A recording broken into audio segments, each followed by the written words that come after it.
Subscribe to Cooking and Travel by Dr. Papori Barooah and press on the bell icon for all notifications.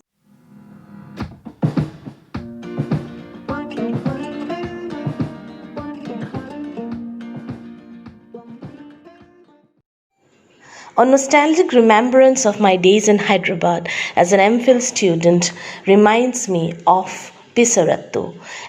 This is a breakfast and a snack recipe that people in Andhra Pradesh enjoy, and it's a lovely and yummy and really nutritious. So I thought of sharing this recipe before you all. So good morning everybody and welcome back to my channel, and it's a pesarattu today. For that, what I've done is that I've soaked 1 cup of whole moong daal overnight. And in fact, I had soaked in the morning. At night time, I had taken it out of water, and therefore we have those beautiful little sprouts coming out, and that's very healthy. In proportion, we'll need 1/4 cup of raw rice, which I had soaked overnight.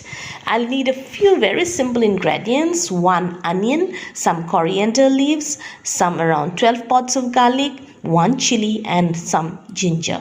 So all of these will go together into a beautiful grind and a very fine paste, and we'll have pesarattu for breakfast today. I've taken all the ingredients in the mixie, and with a little bit of water, I'll give it a fine whisk there. This is how it looks now, the batter that's ready, and this is the consistency I will require. So if needed, I'll put a little bit more of water, but now this is ready to make my pesarattus. Now I'm also going to put in a little bit of salt that is necessary according to your taste. And my whole kitchen is filled with the aroma of freshly ground, very healthy ingredients. Let us now prepare the chutney that will go with this pesarattu. For that, I have taken 3 tablespoons of channa daal, or bud daal as we call in Assamese, and the half of the quantity of the channa daal, that is 1.5 tablespoons of urad daal here.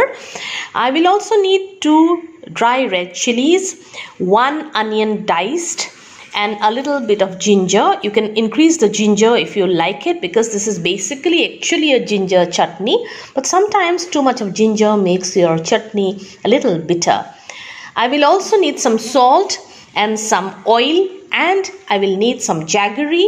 But what I have done is that in place of jaggery and tamarind, I have taken the tamarind sauce there, which already has some jaggery.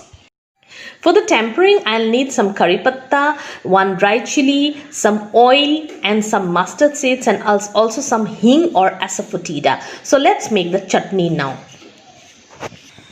I'll take a pan. Now I'm going to put the chana dal, the chili, and the urad dal in a karai, and then dry roast it for some time. Be careful not to overheat it, because that way it will become very bitter when you make the chutney.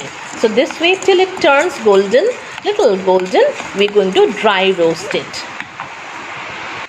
At this stage, when it's turning a little brown there, we are going to remove it and then fry the onions there.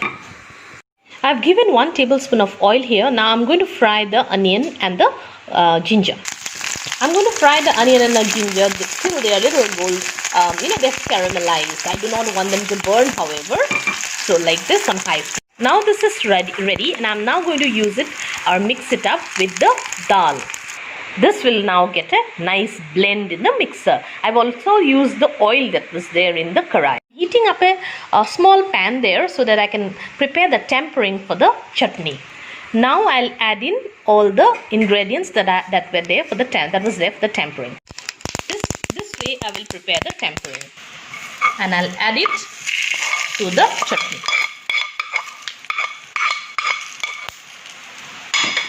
Now I've just dropped in 1 tablespoon of imli sauce or tamarind sauce, and a little bit of salt that is necessary. I'll give it a nice mix and check on the consistency of the chutney. Because the consistency was very thick, I've added a little bit of water there, and I'll give it a nice mix now. Now the chutney is ready. Now let's go and prepare the pesarattu. I've taken a tawa and then smeared with some oil there. Now just ladle out the batter.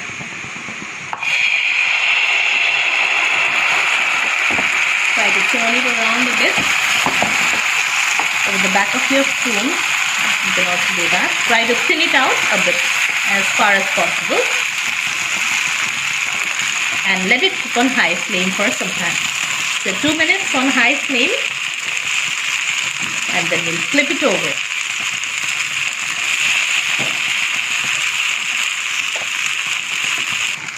So we'll flip it over, and yes, we have this golden green, almost greenish golden sort of a texture there. Look at the bubbles there. It shows that it's the perfect way to do this. Continue like this on this side for at least 2 minutes on medium flame. Look at that beautiful texture there on the sides and the crisp there, and you're going to enjoy your breakfast today. Try this out. It's going to be a very healthy option, and it's really good to kickstart your day. That's my pesarattu ready to be eaten with a chutney there, and it's so crispy and nice, so healthy, with a very wonderful alternative for your breakfast ideas. I hope you like this recipe of mine. Do give it a like and a thumbs up, and subscribe to my channel if you haven't. Thank you so much for watching.